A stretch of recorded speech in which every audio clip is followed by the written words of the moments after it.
ہائے اصغر میرے اصغر، ہائے اصغر میرے اصغر۔ جناب علی اصغر کے مصائب میں یوں بیان کر رہا ہوں کہ ہم میں سے بہت سارے لوگ ان کو بچہ سمجھتے ہیں، جبکہ عالم انوار میں بچہ اور بڑا نہیں ہوتا، یاد رکھیں۔ وہ دنیاوی اعتبار سے تھے، ان کا نور مقدس اس دنیا میں 6 مہینے رہا۔ حضرت آیت اللہ العظمیٰ مرزا قمی آج سے تقریباً 216 سال پہلے دنیا سے رخصت ہوئے۔ ان کی قبر آج بھی قم میں حضرت معصومہ کے حرم کے بالکل سامنے ہے۔ آج بھی وہاں پر بڑی تعداد میں جس کو حاجت ہوتی ہے ان کی قبر پہ جا کے قرآن پڑھتا ہے اور حاجت طلب کرتا ہے۔ لیکن وہ مرجے جب اپنے زمانے میں تھے، آپ جانتے ہیں کہ بعض دفعہ درس سے پہلے اپنے شاگردوں سے کہتے تھے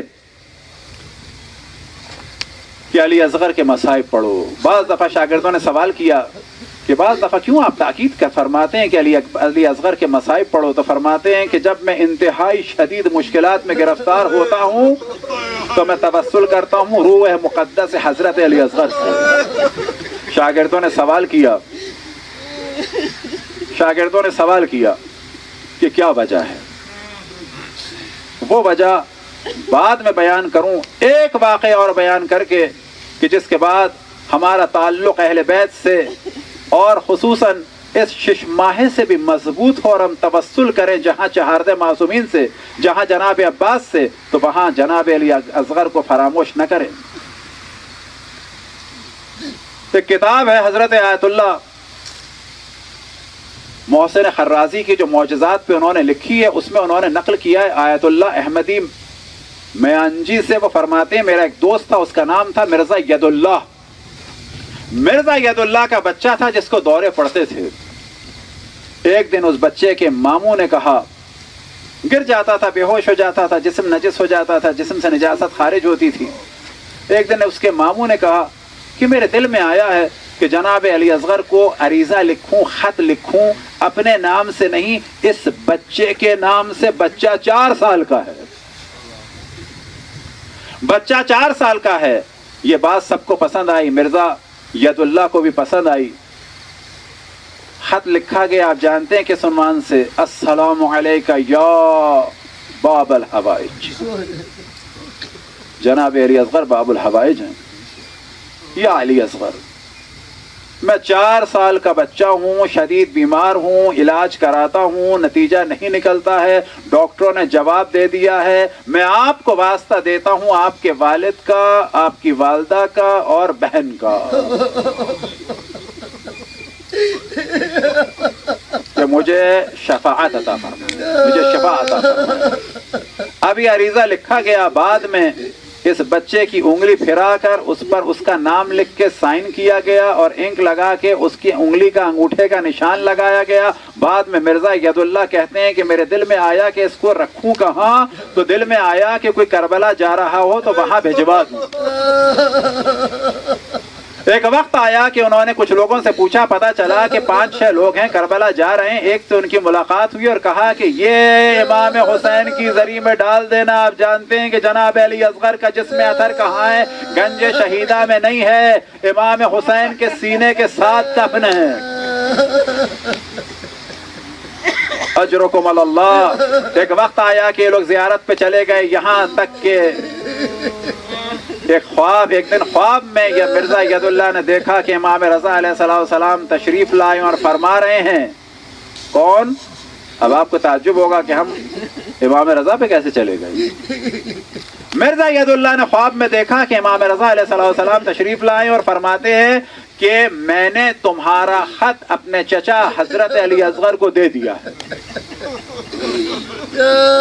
امام رضا فرما رہے ہیں کہ میں نے تمہارا خط اپنے چچا حضرت علی اصغر کو دے دیا ہے۔ امام رضا فرما رہے ہیں میں نے تمہارا خط اپنے چچا، میں نے تمہارا خط اپنے چچا۔ امام رضا فرما رہے ہیں 6 مہینے کے بچے کے لیے، وہ بچے نہیں ہیں، میں نے تمہارا خط اپنے چچا جناب علی اصغر کو دے دیا۔ ان کی گھبرا کے آنکھ کھلی، کیا دیکھا کہ بیٹے پر کچھ بہتری کے آثار نظر آ رہے ہیں۔ ہوش آیا، 3-4 دن میں احساس ہوا کہ یہ تو پورا صحیح ہو چکا ہے۔ 3-4 دن میں کیوں احساس ہوا؟ صحیح تو ہو چکے تھے، کیونکہ یہ گر جاتا تھا بچہ، بے ہوش ہو جاتا تھا بچہ۔ اب یہ پریشان کہ معاملہ کیا ہے، جناب امام رضا علیہ الصلوۃ والسلام یہاں کہاں آ گئے بیچ میں؟ خط تو میں نے بھجوایا تھا ذریعہ مقدس امام حسین میں۔ ایک وقت آیا کہ کافی عرصے کے بعد، سمجھے 1.5 مہینے کے بعد وہی ظاہر ملا، اس نے کہا، انہوں نے کہا کہ بچے کو میرے شفا ہو گئی، تو وہ کہتا ہے کہ ہاں، اور اس کے بعد اس نے بتایا کہ معاملہ یہ ہوا کہ ہم نے جانے کا ارادہ کیا، 1-2 کر کے، میرے دوستوں کو مشکلات ہوئیں اور وہ جانے کا ارادہ ان کا بدل گیا، میں تنہا رہ گیا، میں نے سوچا کہ کربلا نہیں جا سکتا تو مشہد چلا جاؤں۔ جب میں مشہد گیا تو میں نے سوچا اگر ذریعہ امام حسین میں ہی عریضہ نہ ڈالوں تو امام رضا ہی میں ڈال دوں۔ یہاں انہوں نے عریضہ ڈالا امام کی بارگاہ اقدس میں، وہاں انہوں نے خواب میں دیکھا، امام نے فرمایا کہ میں نے تمہارا خط اپنے چچا جناب علی اصغر کو دے دیا ہے۔ اہل بیت کے گھر کے بچے بھی باب الحوائج ہیں، شرط یہ ہے کہ فقط دل صاف ہو، ان سے رابطہ ہو اور اللہ پہ توکل ہو اور ان کی مصلحت پہ یقین ہو کہ اگر توسل کا نتیجہ نکلا تو مصلحت ہے، نہ نکلا تو بھی مصلحت ہے، اجرکم علی اللہ۔ اب شاگردوں نے جب سوال کیا مرزا قمی سے کہ آپ کی یہ بات تو سمجھ میں آ گئی کہ آپ مصائب پڑھواتے ہیں جناب علی اصغر کے، پھر آپ نے فرمایا کہ اس وجہ سے پڑھواتے ہیں کہ جب بہت زیادہ مصائب میں گھر جاتا ہوں تو جناب علی اصغر سے توسل کرتا ہوں۔ اب میں سوال ہم آپ سے یہ کرتے ہیں کہ کربلا کے اتنے شہداء ہیں، آپ جناب علی اصغر ہی سے توسل کیوں فرماتے ہیں؟ تو جناب مرزا قمی نے فرمایا یاد رکھو شہداء کربلا میں جناب علی اصغر میں ایک ایسی صفت ہے جو کسی میں نہیں، جب کسی میں نہیں تو مراد یہ ہے کہ نہ امام حسین میں نہ حضرت عباس میں۔ اب شاگردوں نے گھبرا کے سوال کیا کہ کون سی صفت ہے کہ جو امام حسین میں بھی نہیں؟ وہ فرماتے ہیں دیکھو کربلا کے ہر شہید نے اپنا کچھ نہ کچھ دفاع تو کیا، اپنا کچھ نہ کچھ دفاع تو کیا۔ یہ علی اصغر ہے کہ جو اپنا دفاع بھی نہ کر سکا، حرکت کی بھی طاقت نہیں تھی، بس مصائب ختم ہو گئے۔